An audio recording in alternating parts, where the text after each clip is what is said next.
irmãos, a paz do Senhor Jesus Cristo a todos. Nesta oportunidade, você está no canal Rascunho da EBD. Eu sou o pastor Edivaldo Pereira e doravante estaremos comentando sobre a revista a lição de número 11. Estamos aí já chegando ao final. Falta apenas 2 lições, após essa, mais 2 lições, para que cheguemos ao final da lição desse primeiro trimestre, que tem como tema a raça humana, origem, queda e redenção.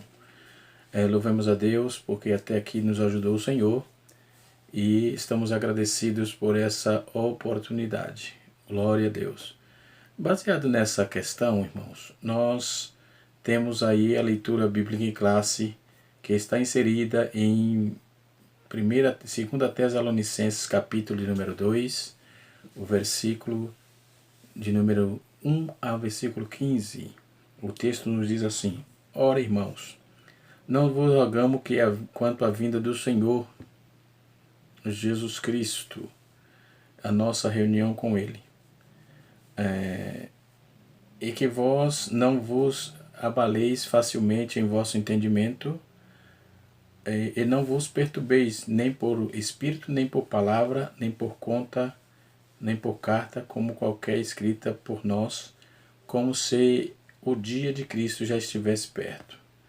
Versículo número 3. Ninguém vos engane em maneira nenhuma, porque não virá esse dia sem que o primeiro venha a apostasia, e se manifeste o homem da injustiça, o filho da perdição. Esse homem da injustiça também é o homem do pecado. Haja vista que o tema da nossa lição de hoje, desse domingo, é o homem do pecado. E o texto prossegue dizendo, versículo 4, o qual se opõe e se levanta sobre tudo que se chama Deus e sobre tudo que é adorado. Por isso, ele se sentará no templo de Deus, fazendo-se parecer Deus. O texto prossegue dizendo, versículo 5, E não vos lembreis, enquanto ainda estava convosco, eu vos dizia estas coisas? Jesus estava alertando, porque o mistério da injustiça já opera. Só há aquele que agora o detém, até que seja tirado do meio. Versículo de número 8. Então será manifestado aquele que é injusto, o qual o Senhor destruirá pelo sopro da sua boca, e o aniquilará pelo aparecimento da sua vinda. Versículo 9. Aquele injusto, cuja a vinda é conforme o agir de Satanás, e todo poder e sinais, milagres falsos. No capítulo 10, no versículo 10 diz assim, e com todo engano e injustiça que vos parece, porque não receberam o amor da verdade para se salvarem. Versículo 11, e por isto Deus lhe enviará a ação do erro para que creiam na mentira. Versículo número 12, para que sejais condenados todos que não creram na verdade, mas tiveram prazer na injustiça. Versículo número 13, mas sempre devemos dar graças a Deus por vós, irmãos, que sois amados no Senhor, pois Deus vos escolheu desde o princípio para a salvação, em santificação no Espírito e na fé. O verso de número 14, para a qual ele vos chamou por meio do nosso evangelho, para a obtenção da glória do nosso Deus, do nosso Senhor Jesus Cristo. E o versículo número 15 fecha dizendo assim, portanto, irmãos, ficai firmes, retende a tradição que vos for ensinada, seja por palavras ou seja por carta nossa. Muito bem, ele estava falando do corpo eclesial, que escrevia para aquele povo, para aqueles irmãos ali. Então, baseado nessa proposta, o versículo 1 vai dizer, ora, irmãos, ou pode ser mais irmãos, marcando uma transição aí de oração para súplica a ele. Então, nós rogamos, ou seja, te imploramos, ou seja, quanto à relação, com a relação, como o grego dá aí a visão, conforme capítulo 2, capítulo 1, versículo 8 de 1 Coríntios. A nossa reunião com Ele, isso é, significa a consumação ou a reunião do final dos santos para a sua vinda, não é? Então, no versículo 2 é assim, finalmente, ou seja, por razões milharias, sem dúvida, né? Está trazendo a consideração dentro desse contexto. Então, o vosso entendimento, assim como o grego, fala da vossa mente, não é? Então, o grego vai trabalhar essa questão. Não perturbeis, o verbo aqui se aplica à agitação emocional como o abalo para intelectual, ou seja, por espírito, por pessoas que professam ter o espírito de profecia, né? Os Tessalonicenses havia sido avisado aí em Tessalonicenses capítulo 1 Tessalonicenses capítulo 5, versículo 20 a 21, já havia esse aviso, né?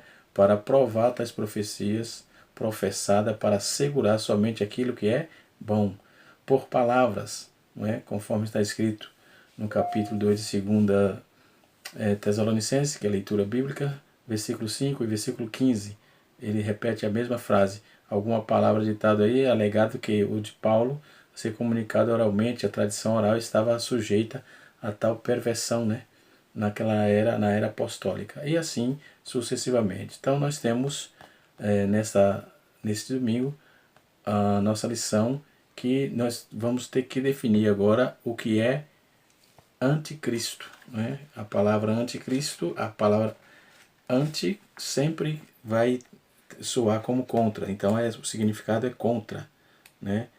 E anticristos é a palavra no grego que significa contra Cristo, ou formados pelos antes significa contra e Cristo significa ungido ou contra ungido, né?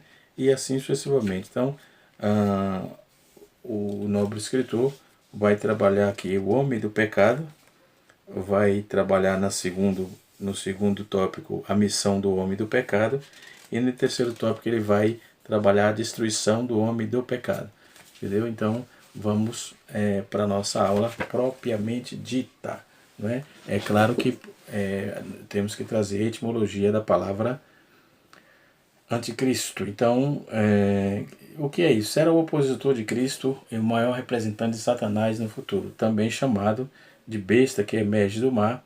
Esse será um homem comum, nascido de mulher, né, mas revestido de um poder satânico, que terá uma capacidade demoníaca e extraordinária, não é? De modo que exercerá uma poderosa influência. Na verdade, aqui o anticristo ele aparece lá em João, né? Essa palavra de Cristo só aparece em 1 João. 1 e 2 João só vai aparecer lá. Aqui na leitura bíblica fala do homem da perdição, ou homem do pecado, enfim. Não é? Mas tudo isso nós vamos ter que pegar em Daniel capítulo 11, verso 30 a 36 por aí, para poder termos uma visão mais ampla, né, desse conceito. Então, possivelmente, Paulo estava falando com Etíoco Epifânio, né, e outros homens, aqueles governos que eram implantados com muito poder político para sobrepujar, sucumbir, para tirar riquezas, enfim. Isso era taxado como anticristo, né? E assim sucessivamente. Então, sua sabedoria aí aí vai trabalhar poderes sobrenaturais, né? Além de contribuição para a implantação de seu governo, tais como o poder político, comercial. Ele será uma pessoa influente que atrairá até mesmo os judeus, promoverá a mentira, o pecado, o culto a Satanás, uma economia única no mundo, não é? Então, tudo isso são ações do anticristo aludida aí na palavra de Deus. Glória a Jesus, né? Então, a pessoa do anticristo, a identidade do anticristo é personificada em Satanás, e o seu mais alto autorizado representante, né? O ditador que assumirá o comando, não é? E assim sucessivamente. Então, ele será a personificação do mal, né? Um líder mundial de habilidades, capacidades desconhecidas até o dia de hoje, possuirá um carisma irresistível, né, e uma oratória extremamente persuasiva, e a Bíblia dá vários títulos a esse meliante, né? O adjetivo como o pequeno chifre, o chifre que adivinha, o príncipe que adivinha, o homem vil, o rei que fará segundo a sua vontade, vai dizer também o homem da iniquidade, o filho da perdição, o iníquo, anticristo, conforme diz 1 João 2,18, abominável da desolação, o assolador, a besta. Né? Então as estratégias do inimigo, de acordo com as escrituras, né, dá início aí, no início o anticristo fará um pacto com Israel, restaurando a antiga prática de sacrifício no templo, né? Todavia metade desse período ele quebrará o acordo e deve se tornar um governante mundial, declarar-se a Deus, é o homem quem vai dominar e etc e tal. Entendeu? Então ele vai proibir a adoração ao Senhor, perseguirá terrivelmente aqueles que desejarem ser fiel a Cristo, conforme capítulo 2, versículo 4 de 2 Tessalonicenses. Então, conforme as profecias bíblicas, o filho da perdição ele realizará, por intermédio de satânico poder mais sinais e prodígios, né? O prodígio de mentiras. Esse período é chamado de grande tribulação, conforme está escrito no capítulo 7, versículo 14 de Apocalipse. Né? Um tempo de grande perseguição e oposição, né? Em tudo que se chama Deus. O termo aí de governo do anticristo, o governo do anticristo será 7 anos dividido em 2 momentos. Primeiro, ele reinará por um período de 42 meses, ou 3 anos e meio, e o outro ainda 1260 dias, conforme Apocalipse 13, versículo 14, versículo 5. Nesse período, a falsa paz, os homens, inclusive Israel, não hão de pensar que ele é de fato o Messias prometido e tal. Findo esse tempo, ele se romperá o acordo que firmara com Israel e passará a persegui-lo por outro período de 42 meses, ou 3 anos e meio, né? Conforme Daniel, capítulo 27, e 1 Samuel, capítulo 9, versículo 27, 1 Tessalonicenses, ou melhor, 1 Tessalonicenses, capítulo 5, verso de número 3, conforme 2 Tessalonicenses 2, 4, né? Então, dentro dessa proposta bíblica, nós vamos o julgamento do fim do anticristo. Apesar de seus efeitos, seus poderes, o anticristo possui um fim pré-determinado na Bíblia. Sua atividade encerrará na batalha do Armagedon, quando o Senhor Jesus vier com a sua igreja. Naquela ocasião, o Rei dos Reis, Senhor dos Senhores, destruirá os seus exércitos e tudo que se segue. Veremos isso em Mateus, capítulo número 24, verso 30, e Apocalipse, capítulo 19, verso 19 a 21. Né? Então, podemos observar que tudo que ele fará é para tentar desqualificar tudo aquilo que é de Deus. Né? Então, dentro desse conceito bíblico-teológico, né, nós, querendo ou não, nós vamos ter que trabalhar a questão esse assunto é um assunto escatológico, não é, que nos leva aí, nos remete aí a pensar nos fins dos tempos, né? Então, a origem do homem do pecado, aqui a nosso escritor ele vai perfigurar aqui algumas pessoas, como Caim, Lameque, né? Perfigurava aí o anticristo, ele se opunha sistematicamente a Deus, lá no Gênesis, conforme lemos aí no início das nossas aulas, dessa temática, né? A origem do homem, enfim. Então, o escritor aqui, Claudionor de Andrade, ele coloca aqui esses homens, e ainda cita Stalin, Nero, não é? E cita aí Adolf Hitler, e assim sucessivamente. Esse título de homens do pecado, também principalmente desse personagem chamado Anticristo, conforme capítulo 2, versículo 18 de 1 João, o apóstolo aí ele vai fazer menção aos sinais dos tempos, sobre como desmascarar os antecessores do homem do pecado, e seus dias já não eram poucos, né? Ou seja, como fazer isso, né? Então, no Apocalipse, o homem do pecado é descrito como a besta que sobe da terra. E se retroagirmos um pouco em Daniel, constataremos que o anticristo é representado como o príncipe que há de vir. O Senhor Jesus, por sua vez, mostra como aquele que, desprezando o Pai e o Filho, aparece mentindo e enganando os incautos.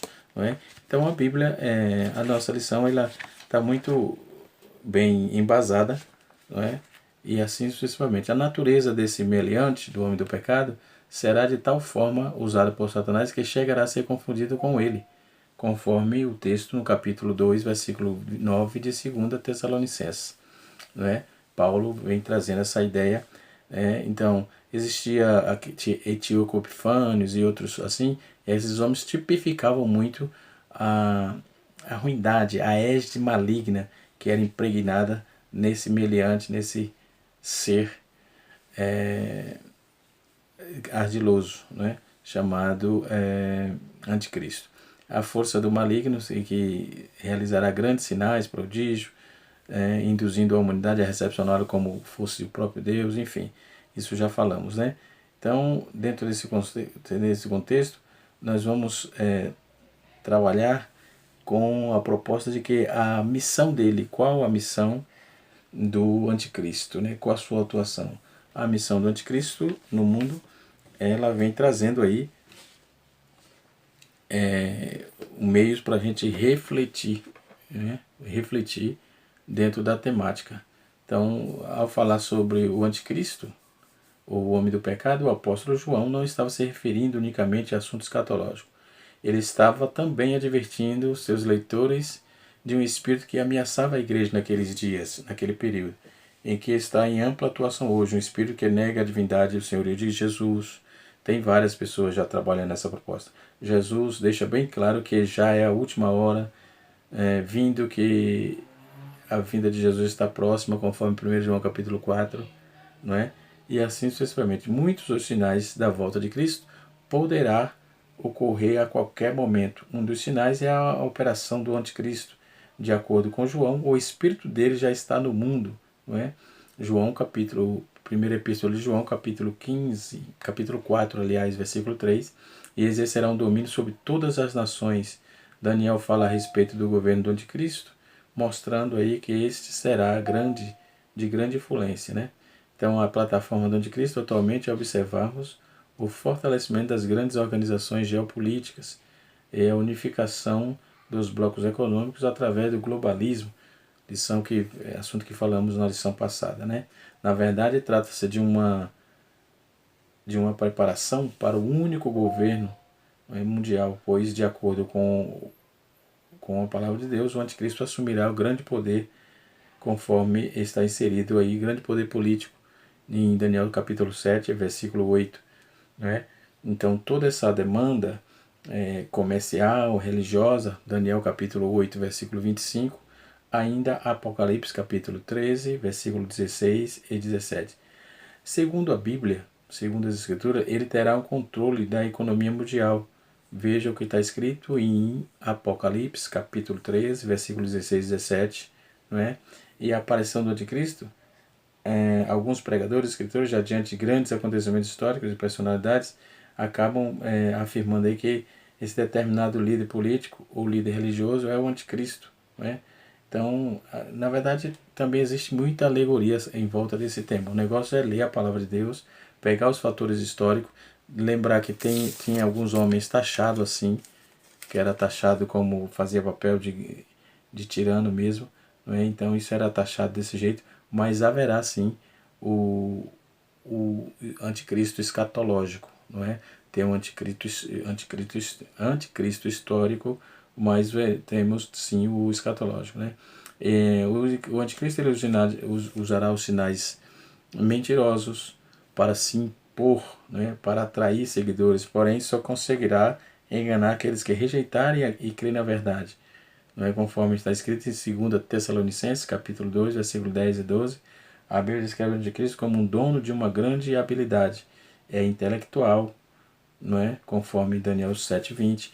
É politicamente correto, aliás, intelectualmente, ele é um homem de habilidade política, habilidade militarmente e habilidade de oratória. Daniel capítulo 7, versículo 20, Daniel 11, 21, Daniel capítulo 8, versículo 24 e Daniel 7, 20 de volta. Tem habilidade comercial e administrativa e religiosamente também tem muita habilidade. Então a habilidade do anticristo, A besta ou o anticristo será uma personagem de habilidade e capacidade desconhecida até os dias de hoje. Então será um ser completo dentro da visão humana, será um elemento que não vai deixar a desejar na visão humana, preparado intelectualmente, politicamente, militarmente, oralmente, comercialmente e administrativamente, tem habilidade religiosa, muita habilidade de estratégia de negócios e etc. Né? Então essa influência vai decisivamente mexer com as massas, né? Com as pessoas, seus discursos inflamados, conforme capítulo 13, verso 5 de Apocalipse. A Bíblia diz que toda a terra maravilhará, não é? Após a besta, capítulo 13, versículo 3 de Apocalipse, alguns aspectos do futuro governo, ou do governo do anticristo, segundo a Bíblia. Não será admirado no início, virá na era para existir, vários anticristos, virá na era que existe vários anticristos, mentirá e negará que Jesus é o Messias, né? Adorará um Deus estranho, honrará um Deus militar com fortunas, controlará a economia mundial e fará acordo de paz com Israel por 7 anos, mas quebrará o acordo em 3 anos e meio, onde aí se inicia a grande tribulação, que chamamos de grande tribulação. Né? Então as características do espírito do anticristo, ele é diferente, né?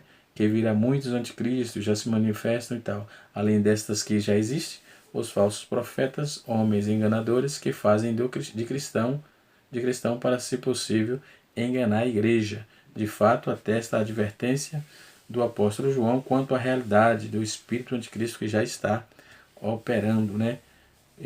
Já está atualmente em plena operação. João fala isso no capítulo, primeira epístola, capítulo 4, verso de número 3. Então, precisamos nos cuidar porque ele já está em ação, né? Então ele estava entre nós, entre os falsos mestres, e havia infiltrado na comunidade cristã com o fim de mesclar entre os irmãos para perverter a doutrina dos apóstolos. Pareciam cristãos, mas não eram de fato. Abandonaram a igreja, talvez por terem falhado seus propósitos de desviar o povo. Esta foi a prova que desmascarou, né? Então o anticristo ele tem uma visão escatológica, essa questão, e os textos não nos enganam. O texto nos deixa muito claro, não é? E aqui no versículo 3 diz assim: ninguém vos engane de maneira nenhuma, porque não virá esse dia sem que o primeiro venha a apostasia, esse manifeste o homem da justiça. De maneira nenhuma aqui, Mateus capítulo 24, versículo 4, dá o mesmo aviso, vai falar a mesma coisa. Paulo vai usar essa mesma frase para dizer que existem 3 maneiras das quais ele poderia ser enganado, né? Então, a apostasia, a manifestação da injustiça, né? E a proliferação do pecado. Então, manifesta-se o homem do pecado, assim como Cristo foi primeiro em mistério, e depois revelado, assim também o anticristo, o termo usado aqui em 1 João 2,18 e 1 João 4,3 é primeiro em mistério, depois será revelado, conforme capítulo 2, versículos 7 a 9 de 2 Tessalonicenses, que é o texto em apreço da base da lição, que é chamado texto bíblico em classe, né? Então, o que ocorre? Dentro dessa proposta, assim como a justiça entrou na encarnação de Cristo, o Senhor, nossa justiça, assim também o pecado terá sua encarnação, que é o homem da injustiça, o poder de impedimento, enquanto isso se restringe a sua manifestação, quanto isso for removido, então se manifestará e ocorrerá os artigos apostasia, o homem da injustiça, que estará operando, né, dentro dessa proposta que vem dentro do texto. Então, no capítulo 4, Paulo vai, no versículo 4 do capítulo 2 de 2 Tessalonicenses, Paulo vai dizer assim: o qual se opõe e se levanta sobre tudo que se chama Deus e tudo que é adorado. Por isso se sentará no templo de Deus, fazendo parecer Deus. Em Daniel capítulo 11, verso 36 e 37, se refere a essas palavras. Paulo vai usar a mesma situação para se referir na sua época. As palavras usadas ali era para aplicar a Etíope Epifânio. Etíoco Epifânio. Paulo aplica aí a esse homem chamando-o de homem do pecado, né, que é o anticristo real no Antigo Testamento. Como Antíoco era o anticristo típico do Antigo Testamento, os antigos reinos mundiais tinham cada uma pessoa extraordinária como chefe representativo, corpo,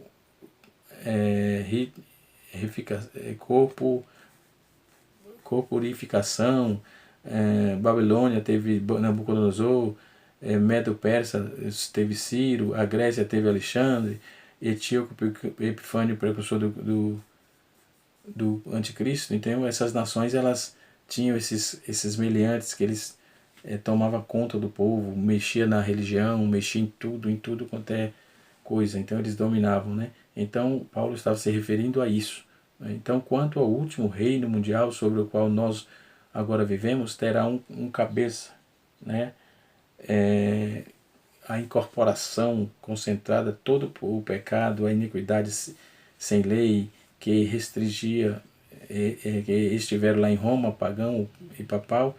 Esse final de Roma aí provavelmente será uma aliança profana entre a superstição, a idolatria e a infidelidade, né? Obviamente sem Deus. Então, o qual se opõe se levanta. Essa frase aí vai dizer que há apenas um artigo grego para ambos, né? Eu estou fazendo uma exegese do texto bíblico em classe, né? Os particípios aí são aplicando-se que é a razão pela qual se opõe é para ele, para que ele possa ser exaltado acima, não é?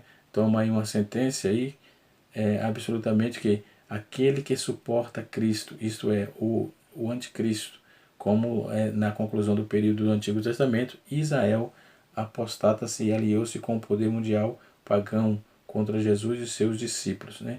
E em Tesalônica não era diferente disso. Então essa injustiça, retribuições punidas de instrumentalidade do próprio poder mundial, Jerusalém sendo destruída por Roma, assim como a igreja degenerada torna-se uma prostituta, né? aliando-se ao poder mundano e sem Deus, a besta do Apocalipse, contra a religião vital, isto é, a prostituta que se senta na besta, será julgada aí pelo poder mundial que será finalmente incorporado no anticristo.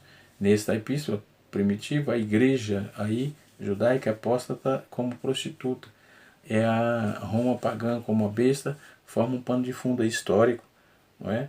O qual Paulo fez um esboço profético dentro dessa questão aí.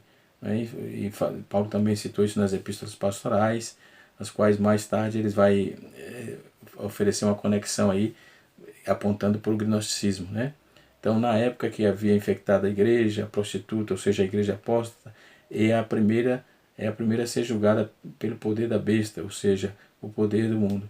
Então, não vai ter refresco não, ok? Que Deus abençoe todos. Com certeza nós chegaremos aí a um assunto muito importante chegamos a um assunto muito importante que é um assunto escatológico que vai nos apontar aí para um grande aprendizado, né? Então, pois isso se assentará no templo de Deus, ele reinará em templos, tempos em meio de tempo, conforme capítulo 7, versículo 25. Isto é, 3 anos e meio ele se assentará no templo em Jerusalém, então o Senhor virá do céu e lançará na tomada de fogo e tratará os santos e os templos de seus reinados. 7º dia de repouso sagrado dará a Abraão a herança prometida, não é? Irineu vai trabalhar isso um artigo contra as heresias, né? Na página 30, capítulo 30, verso 4, né? Então, fazendo-se parecer, aí já é um livro da patrística, né, que vai nos apontar, fazendo-se parecer Deus com um brilho arrogante, ou seja, exibição, né? Isso vai estar em Atos capítulo de número 12, versículo 21 a 23. Então os primeiros padres unanimemente procuraram o anticristo pessoal. Existem duas objeções ao romanismo aqui, sendo considerado o anticristo, embora provavelmente o romanismo deixe sua culminação. Primeiro, até agora o romanismo está opondo tudo ao que se chama Deus, que é a adoração aos deuses, senhores e senhores muitos, a Virgem Maria, e santos, e etc. É uma característica principal nele, né? Que Deus abençoe todo, que o Espírito de Deus continue falando poderosamente em vossos corações. Se você gostou, deixe seu like, compartilhe esse vídeo e se inscreva no nosso canal. Um abraço a todos, até a próxima aula.